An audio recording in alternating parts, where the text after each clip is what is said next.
Hello student, कैसे हो आप सब। आई होप सभी अच्छे होंगे, स्वस्थ होंगे और अच्छे से पढ़ाई कर रहे होंगे। तो स्वागत है आपका अपने YouTube channel teach with Ritu Jangra पे। तो कल हमने क्या है, क्रिया किसे कहते हैं और क्रिया बनती किन से है, ये किया था। ठीक है, तो आज हम क्या करेंगे, क्रिया के भेद करेंगे। आज हम क्या करेंगे, क्रिया के भेद करेंगे। तो सबसे पहले हम ये समझते हैं कि क्रिया के कितने भेद होते हैं। तो प्रयोग के आधार पर अगर पूछे तो क्रिया के कितने भेद होते हैं, दो वेद होते हैं। अगर प्रयोग के आधार पर पूछे तो क्रिया के कितने वेद होते हैं, दो वेद होते हैं। ठीक है, दो। सबसे पहले क्या आएगा, सकर्मक क्रिया। सबसे पहले क्या आएगी, सकर्मक क्रिया। फिर आती है अकर्मक क्रिया। फिर क्या आएगी, अकर्मक क्रिया। ठीक है, तो दो क्रियाएं प्रयोग के आधार पर क्रिया के कितने वेद होते हैं, दो होते हैं। एक होती है सकर्मक क्रिया और दूसरी होती है अकर्मक क्रिया। सकर्मक क्रिया होगी, स मतलब साथ में, कर्म के साथ, कर्म के साथ वो क्या होती है, सकर्मक क्रिया होती है। और कर्म के बिना, अ मतलब बिना, तो जो कर्म के बिना होगी वो क्या होगी, कर्म के बिना वो क्या होगी, अकर्मक क्रिया होगी। वो क्या होगी, अकर्मक क्रिया होगी। ठीक है, सकर्मक मतलब कर्म जिसके साथ में होता है, मतलब क्या है, क्रिया में कर्म कर्ता को छोड़कर कर्म पर जो फल पड़ता है तो वो क्या कहलाती है, सकर्मक क्रिया कहलाती है। ठीक है, कर्ता को छोड़कर कर्म पर जिसका फल पड़ता है उसे क्या कहते हैं, सकर्मक क्रिया कहते हैं। और अकर्मक क्रिया क्या होती है, जिसका फल कर्ता पर पड़े। ठीक है, कर्म को छोड़कर जिसका फल क्या है, कर्ता पड़े तो वो क्या कहलाती है, अकर्मक क्रिया कहलाती है। ठीक है, तो सबसे पहले हम सकर्मक क्रिया को समझते हैं। तो सकर्मक मतलब कर्म के साथ, मतलब इसमें क्या है, कर्म होगा। इसका फॉर्मेट क्या बनेगा, जैसे पहले क्या आएगा, कर्ता, प्लस में क्या आएगा, कर्म, और फिर क्या आएगी, क्रिया। ठीक है, तो ये तीनों चीजें जिसमें होंगी वो क्या होगी, सकर्मक क्रिया होगी।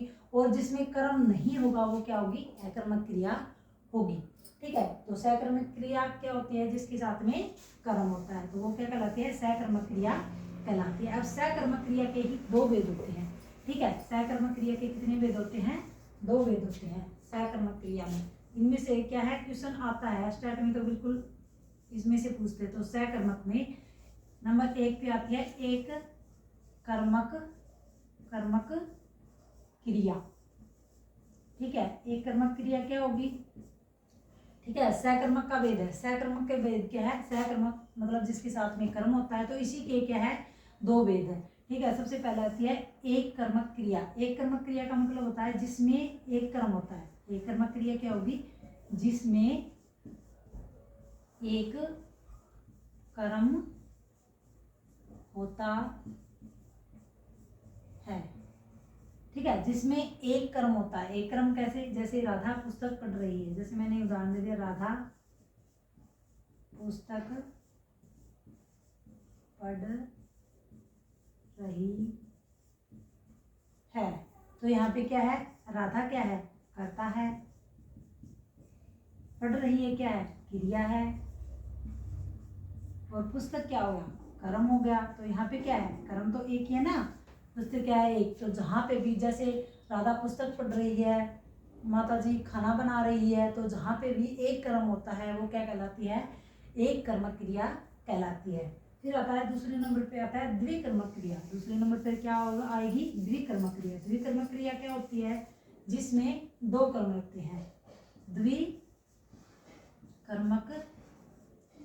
क्रिया, द्विकर्मक क्रिया क्या होगी, जिसमें दो कर्म होते हैं। द्विकर्मक क्रिया क्या होती है, जिसमें दो कर्म होते हैं, जिसमें दो कर्म होते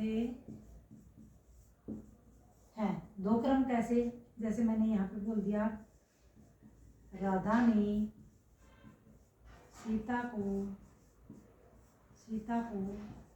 पैसे दिए,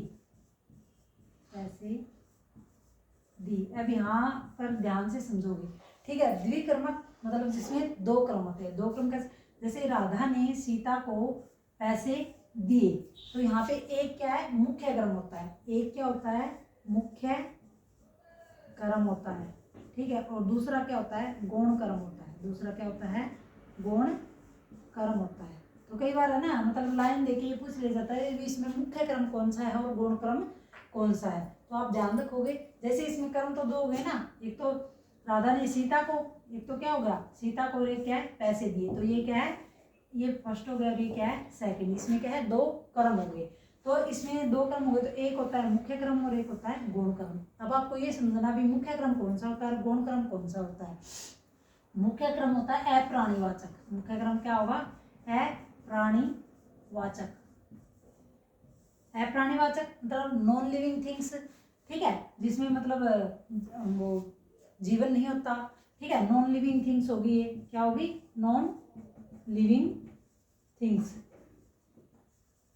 जो होगी वो क्या होगी, अप्राणीवाचक, मतलब मुख्य क्रम होगा। तो यहाँ पे मुख्य क्रम क्या होगा, पैसे दिए, तो पैसे यहाँ पे क्या है, मुख्य क्रम है। पैसे यहाँ पे क्या है, मुख्य क्रम है, ठीक है। सीता को तो किसको दिए, तो सीता को, सीता यहाँ पे क्या होगी, प्राणीवाचक थी, प्राणीवाचक, ठीक है। जो प्राणीवाचक होंगी मतलब जो लिविंग थिंग होंगी, जो लिविंग थिंग होंगे वो क्या होगा, गौण कर्म होगा। लिविंग थिंग जो होगा वो क्या होगा, गौण कर्म होगा, ठीक है। तो जो प्रथम जो क्रम होगा वो तो क्या आएगा, चिन्ह के साथ में आएगा। मतलब जैसे सीता को, जो गौण कर्म होगा वो तो क्या है, मतलब जो बीच में जो विभक्ति लगती है ना, कर्ता ने कर्म को करण से, तो वो क्या है, चिन्ह के साथ में आएगा। लेकिन जो अप्राणीवाचक वो क्या है, बगैर चिन्ह है, मतलब बिना चिन्ह के आएंगे, ठीक है। तो सकर्मक क्रिया के कितने भेद होते हैं, एक होता है एक कर्मक क्रिया जिसमें एक क्रम होता है, एक होता है द्विकर्मक क्रिया जिसमें 2 क्रम होते हैं। 2 क्रम में ही आपको ये ध्यान रखना है कि एक होता है मुख्य क्रम और दूसरा होता है गौण क्रम। तो मुख्य क्रम क्या होगा, जो अप्राणीवाचक मतलब नॉन लिविंग जो थिंग्स होगी वो क्या होगी, अप्राणीवाचक होगी, मुख्य क्रम होगा, ठीक है। लिविंग थिंग्स जो होगी वो क्या है, गौण क्रम होगा। अब जैसे मैं आपको एक उदाहरण दे देती हूँ, जैसे माला ने राधा को पुस्तक दी, जैसे मैंने यहाँ पे लिख दिया, माला ने राधा को पुस्तक दी, तो आप कैसे पहचानोगे कि इसमें मुख्य क्रम कौन सा है और गौण क्रम कौन सा है। तो आप ये ध्यान रखोगे कि जिसके साथ विभक्ति लगी है ना, तो वो तो क्या होता है, गौण क्रम होगा, वो तो क्या होगा, गौण क्रम होगा, ठीक है। और जिसके साथ विभक्ति नहीं लगी है वो क्या होगा, मुख्य क्रम होगा, वो क्या होगा, मुख्य क्रम होगा, ठीक है। लिविंग थिंग्स मतलब जैसे रमेश हो गया, सुरेश हो गया, मतलब कोई भी जो जीवित जो वस्तु है ना, वो जीवित कोई भी चीज है तो वो क्या है, मतलब गौण कर्म होगा। और मुख्य कर्म क्या होगा, नॉन लिविंग थिंग्स जो होगी वो क्या होगी, मुख्य कर्म होगा, ठीक है। तो सकर्मक क्रिया हमने इसके 2 वेद पढ़ लिया है। सकर्मक अकर्मक के जो दोनों मतलब डिफरेंस क्या होता है और आप इसको पहचानोगे कैसे, वो हम अगली वीडियो में करेंगे। आई होप आपको ये वीडियो पसंद आया होगा। अगर पसंद आए तो लाइक शेयर एंड सब्सक्राइब कर दीजिएगा। Thank you, have a nice day.